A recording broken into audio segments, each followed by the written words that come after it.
പറഞ്ഞുകൊണ്ട് പറയുകയാണ്, അനമിൻ മദീന,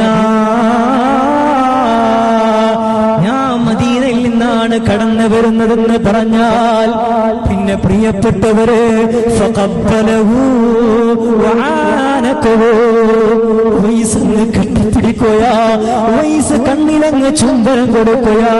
എന്നിട്ട് ഉവൈസ് പറയുകയാ, എന്റെ റസൂലുള്ളാഹിന്റെ മദീന കണ്ട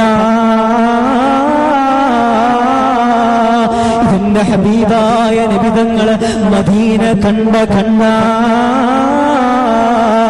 എന്ന് പറഞ്ഞുകൊണ്ട് ഉവൈസുൽ ഖർനി മുത്തം കൊടുക്കുകയാ. പ്രിയപ്പെട്ടവരെ, ആ മനുഷ്യനെ നെഞ്ചോട് ചേർത്ത് പിടിക്കുകയാ. എന്റെ റസൂലുള്ളാഹിന്റെ മദീനയിലൂടെ നടന്നു നീങ്ങിയ കാൽപാദങ്ങളാ.